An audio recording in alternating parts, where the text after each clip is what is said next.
Deep Threat Sports Network fans, welcome back to another fantastic episode. Tonight with me, I have Nolan and Bryant. I think Dave's going to join us at some point. We'll throw him in here when he gets free and available to join up. But on our preview episodes, you know how we do things. We have our main game breakdown, we do our quickie segment, and then we dive into our book it segment. And we are going to break down tons of football games for you guys tonight. We have a loaded slate this weekend, some really good football games I can't wait to break down. Nolan, Bryant, fellas, how we doing? Doing good, buddy. Excited for some more football this weekend. Yeah, can't complain. There's some decent games this week, and I think they're going to tell us a lot about the rest of the 9 weeks after this week on who's what and who's playing good and bad. It's definitely going to be a learn it up Saturday. It is, man. This is like where I feel like teams are kind of settling into what they really are. You really start learning and have like better expectations on what teams are going to become and the direction they're headed. And I think you start to learn pretty early about what teams you have to watch out for and what ones are kind of just hanging around and may not make a whole lot of noise throughout the remainder of the season. So I'm really looking forward to this weekend. So, hey, let's not waste any more time. What do you guys think? We just get right into this first big game we want to talk about? Yes, sir. All right, boys. The first game that we want to talk about here is Georgia versus Tennessee. Let me move our screens over here and bring this up. So Georgia at Tennessee, Georgia minus 3.5, the over under 49.5. This game is Saturday, the 13th, 2:30 p.m. on ABC. Both these teams come into this football game 2-0. These are two teams that are hard-nosed, and when they go at it, and they usually make for entertaining football games. So, Nolan, tell me what you're looking for in this Georgia-Tennessee football game. I'm really most interested in the Tennessee offense versus Georgia defense. Georgia's defense almost looks like they're back to their heyday from a few years ago when they had like Nakobe Dean, Jalen Carter, all those guys just front seven. I mean, they tore everybody up. I'm interested because they kind of look like they're back to that, or at least close to back to that this year. And I don't think the offense has to do much for Georgia against the Tennessee defense. They got both their starting corners out. It's going to be can Gunnar Stockton throw this week? Yeah, 100%. Brian, what about you? Yeah, I got my first note here. Gunnar Stockton's the X factor. Are we going to see him pass? I think for Georgia's first two games, they were holding a little bit back as far as the play calling and probably a little bit on defense as well. I think they easily could have ran the score up on Austin Peay more than they did. So I think they're going to see from the Georgia offensive side of the ball this week kind of open up and see what Gunnar can do. We know he can run. He's going to need to pass, and he's going to need to pass in this game for them to win. On the Tennessee side, I'm anxious to see what Joey Aguilar does for sure, but we know he can sling it. How good can Star Thomas be in this game on the running side of the ball for them? He's one of their best players on offense, and he's doing well this season up until this point. Can they get him going and not make Joey Aguilar have to make all the plays on offense for them to score? So that's what I'm looking forward to. Kind of a quarterback battle there a little bit and see who's going to play better. I think the quarterback that plays better wins the game. Yeah, I would 100% agree. And one thing that I find pretty funny is the Tennessee fans all the time already you're seeing on social media and stuff talking about how they love that they have Joey Aguilar, not Nico, and they're completely bought into this Joey Aguilar experience so far. They got the better quarterback. I'm one that's going to say pump the brakes a little bit. I know all last season on this network we talked about how, hey, when Nico finds it, they're going to be really good. Well, he kind of never did. So I'm anxious to see if Joey Aguilar can stay taking the role like he's done so far, because it has been semi-successful for him, which is a good thing. But I think to Nolan's point early on when we brought this game up, Georgia's defense is ferocious. Like, they are the real deal. They are all the way back. I'm completely bought into this Georgia defense. I think, in my opinion, right now, if I was to lay a bet for national championship front runner, I'm putting my money with the Georgia Bulldogs right now. I'll be honest with you. So I like what I'm seeing from them. Also, too, one thing that I really like is Georgia's average third down is 5.62 yards, and Tennessee's average third down is 6.69 yards. Those are two stats that I looked at and I really liked when I caught a glance. Georgia's a whole yard better than them when it comes to third down. And I think that is a great success if you're Georgia to really push the chains and extend the drives and get things going. Hey, good evening, Leon. Thanks for being here with us. We know we'll probably have a light crowd. It's a Thursday night football game in the NFL. We understand. So that's to kind of be expected, and we're okay with that. Just make sure everybody's getting back in here maybe not watching it live, but when we go through this on YouTube later and things like that. But yeah, I'm really intrigued by this Tennessee receiving corps so far. I like what I see out of Chris Brazzell and Mike Matthews. I feel like they've been really good at that position. Also, Georgia taking a massive step up at the receiver position this season. I feel like they've really done a good job at backfilling that position, because last year we saw not a lot of success, not a lot of good things out of that position, a lot of drops. And I think we're kind of seeing them turn the page. So I'm really liking what I'm seeing here so far from Georgia, fellas. I would lean Georgia in this football game for sure. I would very heavily lean Georgia in this football game if it was me. I just don't think Tennessee's played that much. Aguilar has been good, yes, but I don't think they've played that much, and it's especially not the Georgia defense. Sort of like you said, how Tennessee fans are already cheering about, we're glad we don't have Nico. I'm not sure Nico was the problem. I think it was their offensive line last year. It's the same story at UCLA. Guy can't catch a break. He really can't showcase what he actually is. But we'll see. I just don't know if Tennessee's offensive line can really hold up against the front seven of Georgia. Yeah, but I'm also on the flip side of that really anxious to see how Georgia's offensive line, because I do have a little bit of questions around Georgia's offensive line. I'm anxious to see how they hold up against Tennessee's pass rush, because I think Tennessee has a fairly good pass rush. So I'm anxious to see if Georgia can keep Stockton upright. And where he doesn't get enough credit is he is actually a really good runner of the football. Like, people don't really think that when they see Stockton, but he can move pretty well, and he can get you some extra yards on the ground. So I like what I'm seeing there out of him as well. Dave, welcome in. Good to have you, brother. We're already rolling on this thing. We've got Georgia, Tennessee. Anything you want to add, Dave, before we move on to the next football game? No, I mean, I was tuned in the last bit of that. But, yeah, I mean, I agree. I think this is a game for Georgia to lose. I'll be more shocked if Tennessee pulls this one off. Not that want to shake the world, but I expect Georgia to take care of business here. But listen, I'm a big fan of Joey Aguilar, so let's see what he does. I don't think he can really, Georgia's just deeper. I mean, they're just deeper at every position, and there's just not much you can do there at that point. Tennessee can score. Tennessee can score, and that's where that's kind of where I'm giving them the benefit of the doubt. Maybe they can pull it off if they can just outscore Georgia. But again, the Georgia defense is just a monster. Did I see something last week where Nate Frazier had a couple of fumbles against Austin Peay? He had like 2 or 3 fumbles, didn't he, against Austin Peay? That's one thing that would absolutely change the tides in this football game for Georgia, is if they got a good drive going and Nate Frazier dumps the ball and puts it on the turf against Tennessee. It's not an Austin Peay opponent that you can allow that to happen to. I did not see that. Do you guys think we see more of a passing game from Gunnar Stockton here? Or because I feel like last game he did a lot of running, and nothing wrong with that if you're being successful with it, but I just haven't seen anything in the air from him that really, shocks me or, impresses me. Yeah, I don't know. 2 fumbles last week. He did have 2 fumbles. I was trying to look and make sure I had that right. I thought he did. I remember watching that. I don't know, Dave. I don't think that we don't see them throw the football a lot, but I think when you kind of get a game like this, I think both these coaches are so tight to the vest and don't want to show what they really have. But in this game, they kind of have to let it all hang out. But I think at first you're going to see a feeling out process, pretty run heavy. I think you're going to see both teams try to limit possessions. So I think it's going to start out kind of maybe slower paced, pound the rock a little bit, see what we get. And then you could kind of see one of these teams open it up, take a few shots down the field. And I think Georgia's just better cut out for all of that. Anything else on Georgia, Tennessee? I'm good. Once again, that's Georgia at Tennessee. Georgia -3.5, over under 49.5. That is 2:30 p.m. on ABC. The next football game that we are going to talk about is USF at Miami. Dave, I'll kind of let you take this one over real quick since you just joined us. Get in here real quick with some quick notes for USF at Miami, then we'll kick it to somebody else. Get you some here real quick. Yeah, so I mean, I think this is a matchup that I think a lot of people, going into, the last 2 weeks or even last week, it would have probably been just another game. But because USF has knocked off 2 top 25 teams, they're 2-0, they're playing Miami, in-state rivals. I think this game is probably going to be more competitive than it should be. And again, we don't know, because early on in the season, there's a lot of teams that maybe get ranked top 25 that probably shouldn't have.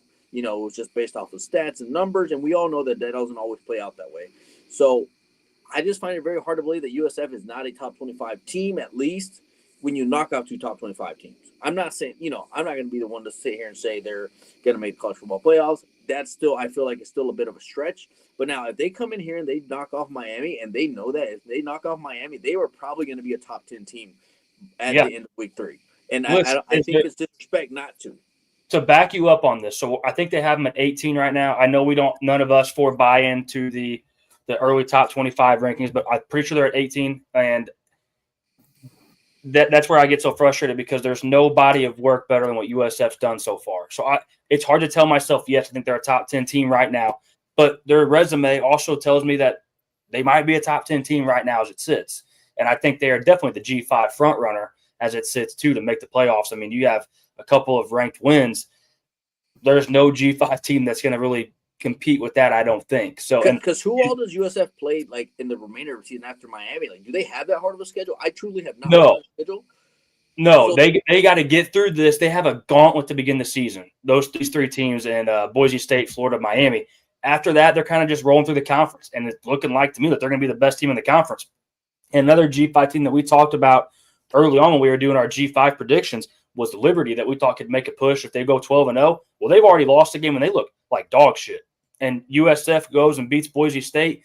Like, they are in the driver's seat. I think they're competing with the Tulane and Memphis at this point. One of those 2 teams is going to beat one another, because Tulane and Memphis play each other. So this is kind of setting up for a USF run. The only thing I'm worried about in this football game is I don't want to put the carriage in front of the horse, right? I do think Miami is a 17.5-point favorite for a reason. I think Miami is very, very good this season. I really like what I'm seeing out of Carson Beck so far. I really like these receivers. We all know I'm not a Mario Cristobal fan. I think at some point something dumb is going to happen. He's going to cost them one. But I love everything I'm seeing. I think their defense is legit. Their offensive line is legit. I think the only thing that they might struggle with somewhat is a run game. But I think they have a good enough offensive line where they can be pretty competent still at that position. What worries me for USF is they're so reliant on explosive plays that I think Miami can really shut down the explosive plays and make them have to have the grinded out drives and truly work methodically down the field. And I just don't know if they can do that. Last thing for me, I love Byron Brown. This guy's must-watch TV, and I'm a huge fan of Alex Golesh, USF's coach, after watching all his press conferences. So I don't know what Nolan and Brian are thinking, but that's where I'm at with this football. Hey, those North Carolina athletes are different. Yeah, they are. Yeah, they are, Dave. You're right. Go ahead, Brian. Yeah, I agree with what Colin said.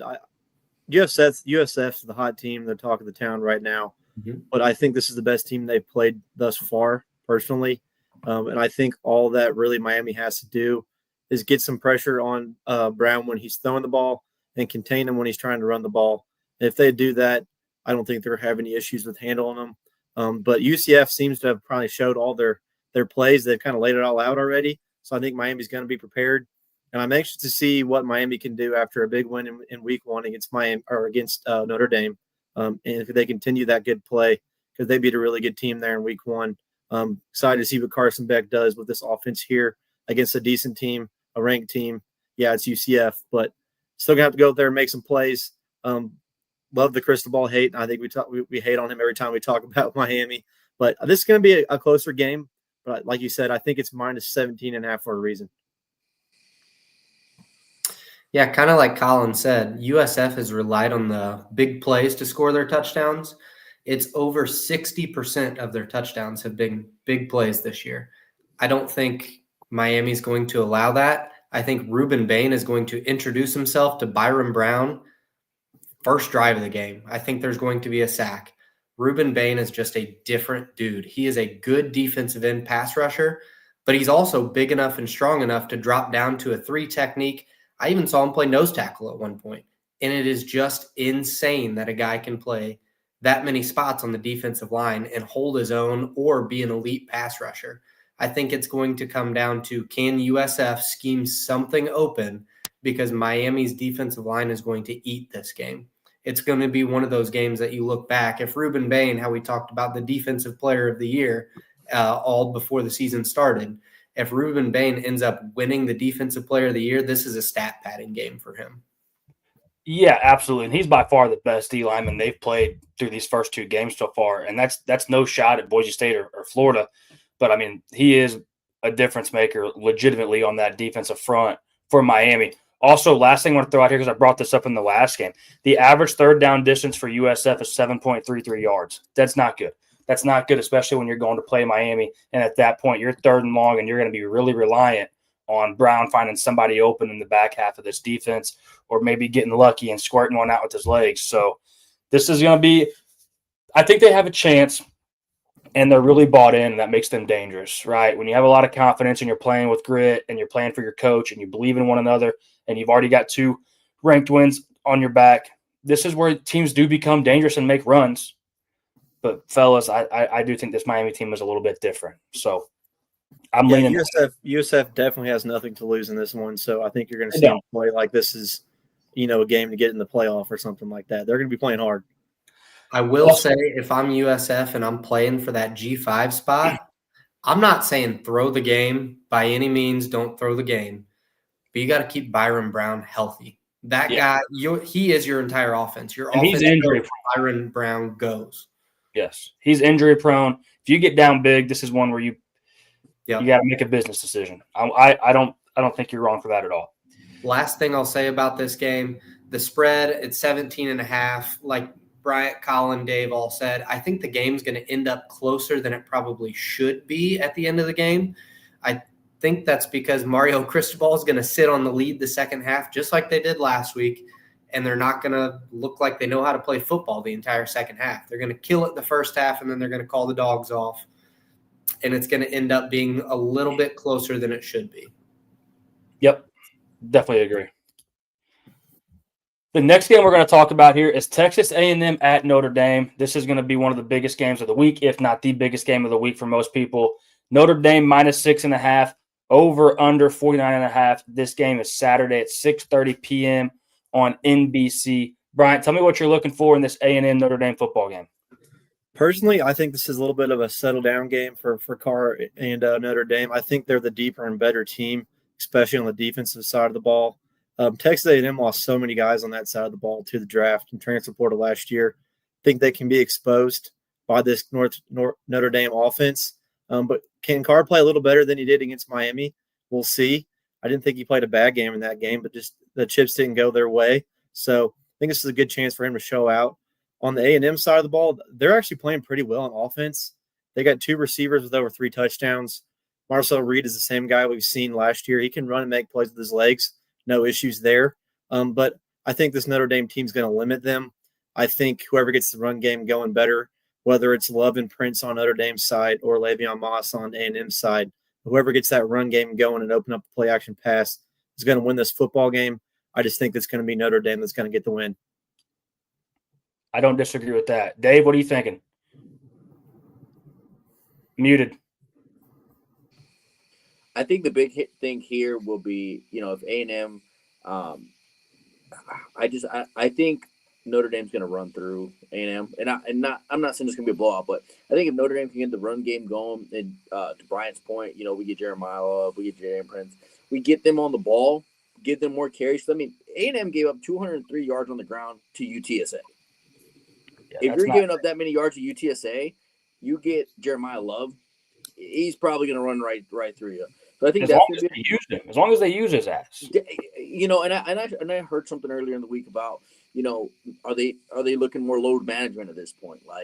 And I'm like, I don't know. I feel like it's too early. Let's go ahead and make it happen. I just don't understand why he didn't get more carries last game. But hey, there must be a good reason. That's why, I am not the head coach, but I think there is some level of competitiveness in Texas A&M in this game. I think if Mario Craver and Casey Concepcion can kind of make some plays happen, open up for Marcel Reed, get some separation, they can kind of make something happen. But again, Marcel Reed, just don't let him get out of the pocket. Just put him under pressure. But again, I think this – I also think Notre Dame has a lot more to lose. If Notre Dame starts off 0-2, I mean, people are – 0-2 is that's bad. Oh, yeah. They're flipping shit over up there if they're 0-2. Oh, absolutely. I agree with everything you said, 100%. Nolan? I think the A&M side of the ball, KC Concepcion's got to be the star player of the game here. Marcel Reed looks like he's a better quarterback than he was last year. But you got to get your big portal get involved in the game this time. Let's see him, take an end around like he was doing at NC State. Let's see him break a big play. Let's see him take some pressure off of the offense, and let's see what happens. I think A&M is a much better team if you can spread the ball around. Hasn't really done it a whole bunch this year so far. It's been more of the passing game, and then the Notre Dame side of the ball, I don't know what they're doing, not giving Jeremiah Love the ball. It's insane to me that he only had the 6 carries against Miami. That can never happen again. If you are Notre Dame and you give the ball to him 35 times and you lose by 3, it's like, okay, maybe it was too much. But you cannot give him the ball 6 times and say, I wonder what would have happened if we would have given him the ball more. You have to give him the ball too many times. That's the best player on your team. Yeah, I think for me too, what I'm looking for in this football game is I honestly don't think that Texas A&M's defensive line is really all that great this year. So I think they're going to definitely have to bring more than 4 guys to try to generate some pressure in this football game.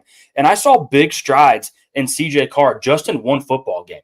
Just in that single football game, I watched him throughout the second half get better. And I was like, okay, this guy actually has real potential. This guy can really lead an offense. He can probably go win some big games at some point.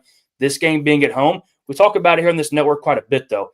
Even though you're the home team, doesn't mean it's going to be easier all the time because they're very quick to flip on you. If you're the home team and things aren't looking good, they're quick to start booing, especially in these big-time football games. The one thing with me with Marcel Reed, I think in this football game, Marcel Reed is the true X factor. I think Notre Dame's going to be able to score on Texas A&M. I think there's no way in hell they don't get the run game going more early, often, and heavy with Jeremiah Love in this football game. And I think that allows Notre Dame to have long, sustaining drives, wear them down, and score the football. What I need to see is Marcel Reed truly be able to throw the football around on the field and keep Texas A&M in big-time football games and Texas A&M to go get a win in a big-time football game because I am a firm believer in this receiving core at Texas A&M.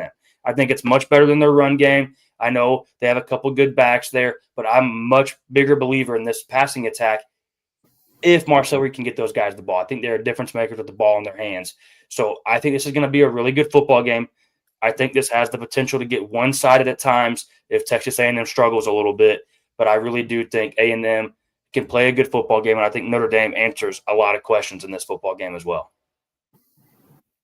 And also, Dave, you are 100% correct. Notre Dame cannot start 0-2. This sounds crazy. It's only game 2 for them, but this is a must-win game already at this point in the season. Absolutely, and I think this is similar to Tennessee and Georgia. I feel like we're going to learn a lot about both of these teams in this game on both sides of the football. So excited to see what both teams do from that standpoint. Do you guys think they missed the playoffs? Say Notre Dame loses this game and then goes 10-2. You guys think they missed the playoffs at 10-2? I don't have nobody to play the rest of the year. I was gonna say I don't have their schedule in front of me. I don't know what their best win would be after this. USC, bad. Yes, USC Arkansas. would be USC would probably be their best win. USC actually doesn't look bad this year. USC. Okay, but hear me out. What if Texas A&M turns around and is incredible? Miami turns around and is incredible, goes close to undefeated or 1 loss. I mean, then at that point, I think that changes things because if they're 1-loss team that you lost to, not as bad of a look at this point. You have a point. I don't. I can see Miami, having 1 loss. I feel like that's very likely. A&M, not as likely, but I think it's a possibility. Yeah. Notre Dame's strength of record would still not be very good, even if Texas A&M ended up being 11-1 or whatever you're saying, Dave. Yeah. Their strength of record would be in like the 60+, I'd say, if they were 10-2, lose these first 2 games and win the rest. That's going to be a big factor on them possibly not making it. What was the final score in the Notre Dame Miami game? Like 1 possession? That'll be 21. And they say they lose this one 24-21. I don't know. Also, I can't sit here and predict what I think everything's going to play out for all these other teams because I have a lot more questions with a lot of teams than I do answers right now. And I know that's normal in the early parts of the season. but I don't see any world beaters out there right now. So maybe 10-2 ends up being a good record. Yeah. I mean, we talked about how there's a lot of parity this year. Maybe 10-2 is good. I mean, I don't. Possible. I mean, 9-3 team got in last season, so I think there's a lot more 9-3 than there is 10-2. I said that when we did our playoff 12 predictions, and I had a ton of teams at 9-3 in every conference, just because we don't. It's so spread out. I don't look at one team. I think Georgia, in my opinion, has the most potential, pending Gunnar Stockton, to be like, that's the team to beat. I also think you could see it in Ohio State. Everybody wants to say Penn State, but I know they're keeping it pretty vanilla right now, but I don't see it in Penn State yet again because Drew Aller, I don't look at him and think he's a world beater. So, I mean, there's all kinds of questions where I think a 10-2 Notre Dame is going to be in the name brand, dude. They're going to be right there in this thing. 9-3 is the only thing that varies them. They just need to win this Georgia game. had a legit quarterback, they would for sure be the number one team. Everybody's picking them to win the national championship. Would you take? Okay, I'm just gonna handpick 3 teams right here. Would you take Stockton, CJ Carr, and Marcel Reed as your quarterback if you're Georgia? If I'm Georgia, oof. I don't know. I kind of like liked Gunnar Stockton last week. I listened. He can move fast for a white boy. He's a better runner than people think, dude. He can move. Yeah. I don't know. I think I'm rolling with Marcel Reed based on how he looks so far this year. That'd be my answer. I think it's really close. I don't have an answer. I just was curious because I was thinking of them 3. It could very well change by the end of the season. I would probably pick CJ Carr personally. Nolan, say that again, Dave. What about Marcel Reed? You know, do you like? I guess what makes you pick Marcel Reed over Gunnar Stockton? He actually looks like he's reading a defense this year. He looks like he's going from the number 1 to the number 2 option. Sort of the same critique that I had last week or earlier this week for Lenore Sellers. He looks like it's the number 1 option, check down, run. That's the only 3 options he does. Marcel Reed actually looks like he is going through a progression this year. You can see him turning sides of the field. You can see him looking off defenders. You can see him just kind of anticipating a throw this year. Whereas last year, I'm not really sure he did that. I think it was more of a change of pace from Connor Wegman to Marcel Reed that's what happened. And they started, playing better. And then all of a sudden it was 2 weeks down the road. Well, Marcel Reed doesn't look like the world beater he was 2 weeks ago type thing. I mean, Marcel Reed's 7.97 yards per drop back, 52% success rate. I mean, he's making strides. Yep. No doubt. One of the few that I think is taking real meaningful strides this year in college football. And we're really going to find out, too, in this football game. This is going to be the one that we really find it out in. All right, enough of Marcel Reed and CJ Carr. Let's focus on this next football game we're going to talk about here, and that is Florida Gators, who are absolutely reeling right now, at LSU. It is not getting any easier for Florida. We talked about this early on this week. It's never going to get easier for them for the remainder of the season. It is really just now getting hard. So Florida at LSU sitting at -7.5, over under 47.5. This game is Saturday night at 6:30 p.m. on ABC. Bryant, what you looking for? Personally, boys, I don't think this game is close. LSU is the much better team. Florida couldn't even get a push on USF, so they're not going to get a push on LSU's defense. We've seen LSU's defense kind of come to fruition the first 2 games. Kind of what we'd expected happened last year. It's happening this year with Whit Weeks and Harold Perkins and that front 4 or 5, depending what formation they're in. So DJ Lagway is going to have to play his mind, play out of his mind in this game. And they have to get Jaden Ball the ball more. I just don't see it, man. And this Florida offensive line, I don't think they're as advertised or as highly touted as they were to begin the season. I mean, like I said, they couldn't get a push on USF. And this game's at home at Death Valley against LSU, one of the toughest places to play. Nussmeier's good. I think the only way Florida can actually make it a game is if they can pressure him and try to make him get out of the pocket and move on the run and throw the ball. I just don't see it, man. LSU's the much better team, and they've looked the part, I think, thus far compared to how Florida's looked. You know what I think Florida's going to have to do in this football game? Talked about it on Monday. Probably go for it on 4th down a time or 2.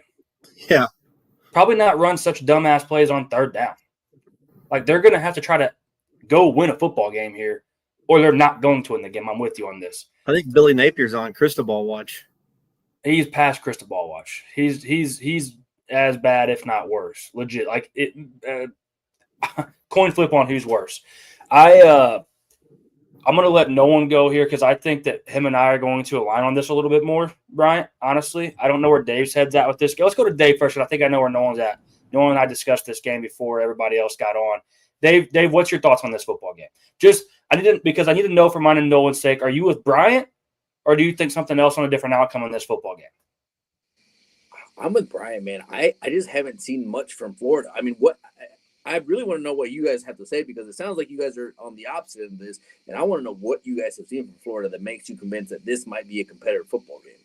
I mean, I just think one thing that is a factor is I believe LSU center is questionable for this game, and we all know how important that is, for that line. So that'll kind of affect your ability to run the ball on the inside. So that kind of limits you. So then at that point, Garrett Nussmeier is going to have to make some plays. He's not the most mobile. We know that already, but he can make those explosive throws. He can make those deep balls. But even then, I'm still, even with, let's say, their center being out, I still think LSU can be very successful against Florida, especially, let's say, they mirror what USF did and just run screens. I mean, they had a hell of a time against Florida. They were doing about 8 yards per attempt. So if LSU can just get smart, I think they can very easily win this game. Again, Florida is a big zone coverage team, and I think Garrett Nussmeier can pick that apart. And not to be high on LSU, I could care less for LSU, but I just really I don't see where this could be competitive. I don't know. I think 7.5 is almost disrespectful. Wow. No one.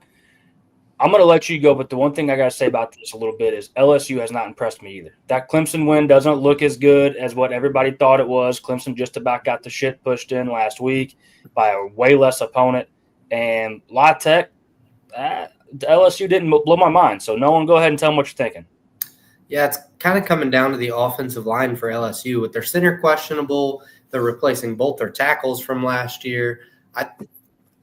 In the Clemson game, Nussmeier handled all the pressure well. He looked like an NFL quarterback doing it. Can he do it again? Is he a truly elite college football quarterback? The processing skills is what really makes it, because if you're going to tell me athletic ability, I'm going to take it's kind of the underwear Olympics in the national or the NFL Combine.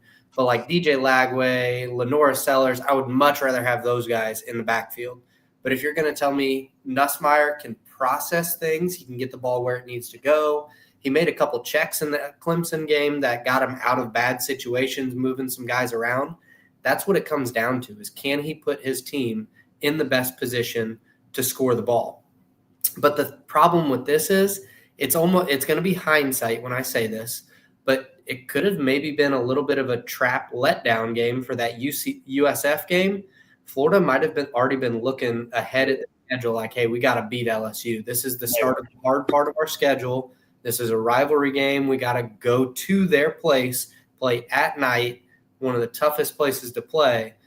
I'm almost wondering if they were game planning for it already and just said, we're good enough. We'll beat USF in our sleep, which they didn't. But again, those explosive plays we talked about for USF.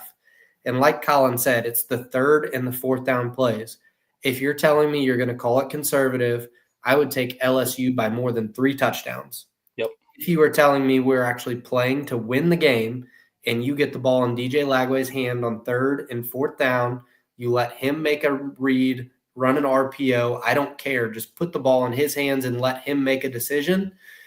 He hasn't looked good this year. I'll give you that. He didn't play a lot of spring ball. He didn't do a lot of practice. But this is the game. If you're a truly elite college football player, this is the game you get up for and you ball out for. I'm total agreement. And here's something else I'm thinking of too. You see this all the time in college football, where a good team with high expectations gets kicked in the nuts, kind of collapses on a national stage in a big game, which that USF Florida game wasn't supposed to be a big game. Next thing you know, it's a big game, and a lot of people are tuning in. holy hell, USF is in this game late. They already beat Boise State. We might have ourselves a game. And what happens in that moment is now Florida – there's two things that can come out. Florida can come out and lay an egg and mail it in, and we see Florida go like 4-8. Or Florida can bite down on the mouthpiece and come out in this football game, shock a lot of people, hang around late, and then go win a football game. I think there is a real case where Florida can win this football game. LSU has not blown me away. I'm not saying Florida has, obviously. But what concerns me for LSU is I don't think their run game looks all that well. I do like their receivers, and I do like how Nussmeier can get through the progressions and read a defense. I take a step back, and I still think Florida still has DJ Lagway. And at some point, I got to think DJ Lagway is going to be as advertised because he was last year when he was on the field and when he was healthy. It just comes down to, again, does Billy Napier get out of the way? I mean, I don't think Florida's pass rush is very good. I think that's what hurts them. Like you guys are talking about LSU's offensive line. I don't think the offensive line looks all that incredible for LSU, but I don't think it's going to hurt them too bad because I don't think Florida can get home very often if they're only rushing 4. I think when Florida starts rushing 5 and 6 guys, I think that's when Nussmeier might get a little bit better, though, because then he can pick apart that defense, have less guys in the back to worry about. So there's a lot of different ways I can see this football game going. Truly. I also don't think Florida's skill position guys are very good. So I think this is a lot of DJ Lagway or bust, and Florida's defense has got to step up and make big-time plays, especially on third downs. I'm not even going to say fourth down because Napier doesn't go for it, apparently. So they've got to get off the field on third downs. And I think you all agree that LSU's defense is considerably better than Florida's. Oh, yeah. LSU's defense, you guys heard me early on before the season started talking about how I think they get it and they get it going. I love what I see out of their defense. So that's what I'm saying. I think they shut him down. Like, I understand where you're coming from with getting kicked in the nuts and kind of pulling back up by the bootstraps and locking in for this game. But, I mean, this is a way tougher game. This is one of the toughest games they're going to have this season. So, yeah, I just don't see it. So you think it comes down to like a Harold Perkins versus DJ Lagway multiple times throughout the game? Because that's what Harold Perkins is the best at, rushing the quarterback, keeping the guy in the pocket. That's exactly what it's going to be. Come down to who wins that. There's probably going to be, I bet there's going to be 5 to 10 one-on-ones. DJ Lagway, Harold Perkins. If DJ Lagway wins more than half, Florida keeps it a close game. I don't think they're going to win, but if Harold Perkins can steal 7 out of those 10, it's going to be 3 touchdown score difference. Yeah, and we're seeing Blake Baker move to a 4-2-5, kind of like he did here in Columbia finally. And he's got Perkins at that star position, which is like a nickel, low safety, deep linebacker type position that's all over. And he seems to be thriving in it. So I feel like he's going to be the spy on Lagway most of the time. So I agree with you, Noel. I think that's going to be a big point is who wins the more matchups in that situation. You know what? That was the success that USF had against Florida when they started blitzing. So Blake Baker is a little bit blitz happy down there in LSU. So we'll see. You know what this sets up for again, fellas? Another national stage for my boy Whit Weeks to go prove that he's going to win Defensive Player of the Year. Mine's chalked. Mine is not chalked. Mine is right where I need to be. Mine is right where I need to be right now. And that's on the main stage for Whit Weeks, baby. All right, fellas, you know what this means. Our main game breakdown's over. We're going to slide right in here into our quickie segment. And everybody knows what our quickie segment is. This is a quick hitter. One of us is going to cover a game. We're going to make it real quick, hit a couple points, move on to the next one, and then we have our book it segment. So the first game on the quickie segment that we have tonight is for Nolan, and it is Clemson at Georgia Tech. Clemson -3, over under 52.5. This game's Saturday, 9:13 at 11 a.m. on ESPN. Nolan, give us your quickie. I got 2 points on Clemson, 1 offense, 1 defense. Their defense, not as advertised so far this year. One of the guys we talked about as one of the Defensive Player of the Year candidates, TJ Parker, I don't know where you've been, man. The last 2 games, you got to pick it up, buddy. Defensive line has to take this game because Haynes King for Georgia Tech is going to be back. Don't know if it was a true rest week or if it was just an injury, but we'll see. And then on their offensive side of the ball, we got to find a run game. Cade Klubnik, it looks like it's too much for me. Looks like beginning of the season Cade Klubnik last year. We got to get a run game, slow the ball down, slow the game down for them so we can process some information. On the Georgia Tech side of the ball, the defense, if you can get a pass rush against Clemson and keep Cade Klubnik guessing, keep the game going too fast for him, I mean, I think they could win the game. It's reflected in the line here, Clemson -3. There's a real shot that Georgia Tech could go in and steal this game from Clemson if they play the way they have so far. And then on the offensive side of the ball for Georgia Tech, if it was a injury for Haynes King, we hope to God he's okay. If it was just a, hey, rest up, we got Clemson next week, let's go, buddy. Put on your big boy pants and go score us some points. TJ Parker on milk cartons. We're looking for you, buddy. The next game in our quickie segment that we are going to talk about is for Bryant. Bryant, we have Arkansas at Ole Miss. Ole Miss -7, over under 61.5. This is Saturday, 6 p.m. on ESPN. Both teams 2-0. SEC showdown right here. Bryant, tell me what you got. I think it's a big game for both teams. I thought Ole Miss would more impress me more than they have at this point. They got to get the pass game going. I don't think Austin Simmons has maybe one passing touchdown and 3 interceptions at this point. He's got to play better than that. They've skated by Kentucky last week, even though it seemed like they won it handily. And their other game was against Georgia State. So they got to get the pass game going. The run game has been fine with Kawan Lacey and his guys behind him. So let's see if they can get better passing in this game. On the Arkansas side, boys, I think Taylor Green's a legit quarterback. Legit. One of the best ones in the SEC thus far, in my opinion. Yeah, they played 2 blood donor games, but I mean, they still play the football games and he showed out. So interesting to see the matchup between him and this Ole Miss defense. By far the best team Arkansas has played, and probably Ole Miss as well. This will be a good game. Excited to see what happens. Ole Miss has the better players. I think I give them the edge in this game, but it'll be a lot closer than I think it looks like on paper. I think Simmons has 3 touchdowns, 4 interceptions. Is that right? Yeah, I was thinking the one that was the difference between was 1. That's what I messed up. So 3 touchdowns, 4 picks. That's not good. But this is a guy that we thought better things out of coming into the season. Also, real quick, only thing I wanted to add, is Kyron Lacey healthy for this football game? I saw he popped up on the Lacey. Or Kawan Lacey? Yeah, sorry. I believe so. Last that I saw. Okay, so he's ready to go. I think that was more of like he had a bunch of carries last week, so I think that might have been more of a rest day type thing. Also, quick I'll note check into that real quick. Austin Simmons is in a walking boot currently. He's a true game time decision. Yes. If you got to go to their backup, Arkansas's got a legit shot. If Austin Simmons plays and is decently healthy, I think Ole Miss. Yeah, I think their backup is probable. Trinidad. That's an awesome backup name. Yeah. Also, Kawan Lacey. Rest in peace, Kyron Lacey. That was a bad miss there. That's on me.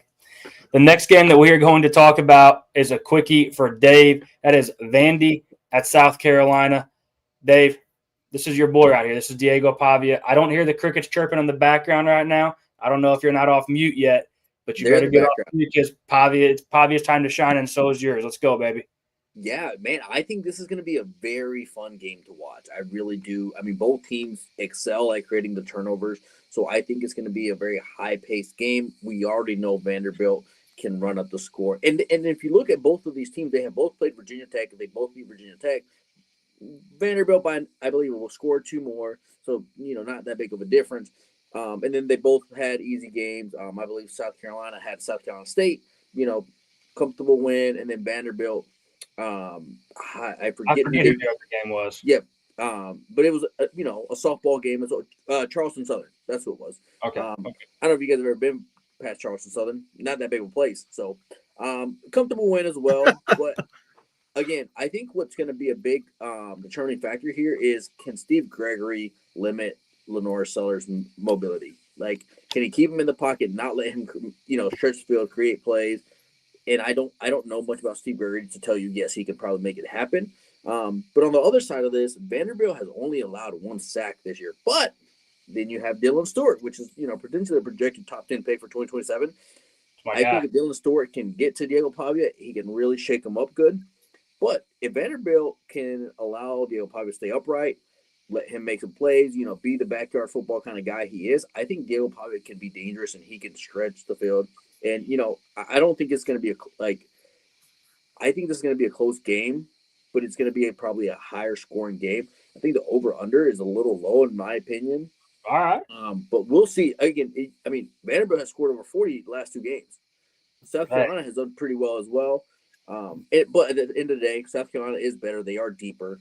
So, I don't know. I believe in my boy Diego Pavia. I'm hoping they pull it off by a score maybe. Diego Pavia has done well so far this year. He's 74% completion, 468 yards, 5 touchdowns, 1 interception, 2 games. That's not half bad. No. And then even Lenore Sellers, not terrible either. 60.5 completion, 337 yards, 2 touchdowns. Not terrible either. But I think it's going to be a fun game. I think this is a very underrated game here. David Pavia tonight with the insight here on Deep Threat Sports Network, breaking it down, telling you that the under is too low. Get it while you can at 48.5. I like it, Dave. The last game we're going to talk about here in the quickie segment is the game I'm going to discuss myself. We have Duke at Tulane. Duke -1.5, over under 54.5. This game 7 p.m. on ESPN2. I think this game opened up as Tulane -2. I think Tulane was the betting favorite when the lines kind of opened up. This is a prove-it game for Duke and Darian Mensah. This is a get-back game. Mensah was on Tulane last year, comes into Duke this year, looks to be the guy. I've liked what I saw from him so far. I know they got absolutely curb-stomped last week, but I don't think that score still reflects truly how that game was kind of rolling. I like Manny Diaz. I like this Duke football team. I think they have a lot of talent. I think they make this a really close football game. I think they actually win this football game. I also like what I see out of Tulane. Jake Retzlaff came in there late in the offseason, I should say, due to some situations out at BYU, transfers in, gets the job pretty late. I think he got the job like 2 days before the season started. I think he got named starter. And looks like he hasn't missed a beat, man. Looks like he came right in here, picked the job up quick, got things going. I'm drawing a blank on Tulane's coach, John Summerall. Is that his name? John Summerall at Tulane's great coach. And I think this is a really, really good football game. This is almost a must-win for Tulane if they want to go get this G5 spot, the way you look at teams like USF and how they're playing right now. So this is truly a dogfight football game. I think this is going to be one of the best games to watch all weekend. I think it's going to be an overlooked game by a lot of people because they're probably going to see Duke right now. And, the casual Saturday Warrior fan of college football is going to be like, oh, well, Duke just got beat by like 40 against Illinois, so this isn't going to be much of a football game. Tulane's probably going to blow them out. No, watch this football game. Watch this football game. This is going to be really good. I'm anxious to see how this plays out, but I think this is a Darian Mensah, Jake Retzlaff. They battle it out here. They kind of swapped colors, not teams really, but they swapped some colors here. You're going to see Mensah in blue and Retzlaff in green, and this is a good football game, fellas. I'm looking forward to this one. Everybody good on their quickie? Yes, Everybody sir. good so far? All right. Well, that means the last order of business that we have here on this episode is we are going to get into our Book It segment. And so far, the Book It segment, we're 11-11 on the season. Not a bad start. We're off to a better start for sure than what we were doing last season, just because of how hard this thing is when you get going early on in the season. So what we're looking at here in the very first football game, as I will say this, I'm glad we're going right now because I kind of liked what NC State in this football game tonight. Thank God we didn't touch it. I liked the over, and I liked NC State. Only one of those looks good right now. Yep. I do encourage you, if your state's legal to live bet in, go get you some NC State action while you can. I think they mount this comeback and come get it back. But the first game that we are going to take in our Book It segment this week is we are going to take Houston -4. Brian, tell them what we're going to do. We're going to book that shit. Houston -4. Houston -4, baby. Bring the money in. That's a good start to the weekend. The next game that we're going to take is Oregon team total over 37. You can book that shit as well. Feel really good about this Oregon Ducks offense. I feel like they're flying high. I like the way that they're scoring these points right here, and I am all in on Oregon team total over 37. The next game that we're going to take, Auburn, South Alabama over 55. Nolan, tell them what we got. Book it. Auburn's going to score a lot of points. Auburn's going to score a ton of points, baby. Hey, South Alabama can score too. That's why I like this right here, and I think this game gets it pretty comfortably. The next game that we're going to take, UConn -9 We are loving UConn on this network. I think we're going to see UConn pop up here more throughout the season on our Book It segment. Dave, UConn -9. Tell them what to do. Hey, go ahead and book it. Make it happen. Book it, baby. Delaware sucks. Delaware sucks. And now that means now we just jinxed that. Delaware will win outright. All right, next game we're going to talk about that we're going to go ahead and book it on USC -20. You heard us talk earlier about how we think USC is a good football team this season. I think they're one of the better teams in the Big Ten. I think they're surprising a lot of people. So USC -20. Bryant, tell them. Jaden Maeva is going to take this over for us. Purdue is also subpar. Going to keep it close, but USC is going to roll at the end, cover -20. Book it. USC comfortable in the second half, I think, coming out at the halftime adjustments. The next game that we're going to take, we're going to get a little Pat Narduzzi action in here. We're going to take Pitt -7. Nolan, tell them about it. Book it. You know, Pitt's a good team. West Virginia, bad team in the Big 12. Come on. They just lost their best player. West Virginia, bad team. Sound the money. Washington State and North Texas is the next game that we're going to take, and we're going to take over 56 in this football game. Both these teams can run the score up. Both these teams can flat get after it offensively. Don't think we're going to see a whole lot of defense here in this football game. Dave, tell them. Hey, book it and make your money. Make that money, baby. Dave's going to be making that money out there in North Carolina, booking this shit. Illinois -26 is the next football game that we are going to take. We saw this team get hot. We saw them look like a world beater in football last week. So Illinois -26, book it. Two more plays for you on the card. This is two games that we know everybody that watches our show is going to be tuned into. Mm-hmm. We are going to take the Clemson Tigers -3. Bryant, tell them why. I think this game is going to be close, but Clemson's the better team, in my opinion. On the road, they're going to bring a lot of fans there to Atlanta. We're going to book Clemson -3. It's hammering. Hey, a lot of questions with injury on Haynes King. What are we going to get out of him? That makes me like Clemson -3, especially if Haynes isn't too healthy. They have to funnel it through him running the football for them to be a lethal football team. Don't know how well that's going to look this week. The last play on the card for you that we have this week is another fantastic football game, and we're going to roll it, boys. Georgia -3. Nolan, tell them why. Like we said, Georgia would be a top 1 national championship team if they had a quarterback. This is the week to prove it. Go put it on Tennessee. Put it on Tennessee, baby. Book it right here. Get the job done. So to review, we're going to throw it up on the camera here for you. Like we said, we're 11-11 on the season. Don't like that right now, but we'll take it. You look at a lot of these other outlets that put picks out there that even sell you their picks, and they're struggling to stay 500 right now so far. So you can get to 500 through the first week 0, 1, and 2. You're doing something right. Now we have some data to collect and build off of. I feel like we're going in the right direction for sure. So to review that you see on the screen here, Houston -4, Oregon team total over 37, Auburn, South Alabama over 55, UConn -9, USC -20, Pitt -7, Washington State, North Texas over 56, Illinois -26, Clemson -3, Georgia -3. Boys, you know what that sounds like? Sounds like a lot of money to you, baby. You can book it. Anybody got anything else? Anybody want to throw a flyer real quick on like a team that is an underdog that they think goes and wins a football game on the money line? Just something crazy. Anything? Nothing? Nothing for you. Not this week. Nothing. I'm trying to think. I saw one earlier and I didn't write it down when we were going over the games. And it wasn't one that we discussed, I don't think. But I just saw one and I wanted to say it, but now I forgot who it is. So I guess I'll have to put that on our socials. Anything else? Go ahead. If you want to watch a great football game, go watch Cal, Minnesota. Cal's freshman JKS looks great.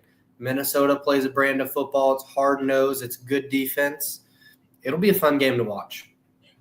First glance, I liked the over in that football game. It's pretty low because it's a Minnesota football game. But I think Minnesota can kind of move the ball a little bit, and I really like what I've seen out of Cal's freshman quarterback. It makes it entertaining. I think they can go score some points. Personally, calling a little flyer here. I think if Austin is hurt and Kawan Lacey is subpar, I can see Arkansas winning that football game. Yes. Okay. Yeah. Honestly, I don't disagree with that at all. I think that they. I'm with you on the quarterback situation in Arkansas. I think they're really good. Old Miss has passed their trap game, the Kentucky trap game that they had last year. Maybe Arkansas is that. You know me, I'm a betting man. I'm scrolling real quick before I get off here. I got to find something to tell you. I got to find a money line that I'm just like, that's the one. That's the one, and I just don't see it right now. Maybe this isn't the week for one. I guess not. Dave, anything else for you before we get out of here? Man, I got nothing for us this week. Usually I got something good, but I got nothing this week. I think after this week it's gonna be crazy. I don't know why. It's got a feeling like we're gonna have something crazy happen. Somebody's gonna knock off that they shouldn't. Hey, I know one game that you don't want to watch because there's not gonna be many points. That's Wyoming and Utah. That game's in Wyoming at night. Good luck. Nobody can. That's a tough place to play at night. But I don't see any upsets, man. I don't think I see any big time upsets. So I guess we'll just go ahead and get out of here. All right, fellas. That does it for us on week 3 preview. You know, you can go back and watch us. Make sure you're liking, subscribing, alerting. You don't know when we're going to pop in here and get our episodes in. We get them while we can. We get it while it's hot. And you can follow us on X at DT_sports_, Facebook, Deep Thread Sports Network, YouTube, Spotify, Apple at Deep Thread Sports. Tell your friends, tell your family. Make sure you get in here on Friday. This is going to come out on Thursday night. We're live, obviously, but Apple and Spotify will drop this evening, or tonight, I should say. Make sure you're watching this on Friday on your way to work, listening to this, getting your bets in, crossing the river, whatever you got to do. Make sure you're getting it with us. The Book It segment's about to get hot. Don't miss it. That's Nolan. That's Bryant. That's Dave. I'm Colin. Fellas, until next time, I'll see you guys on the Week 3 review. Peace.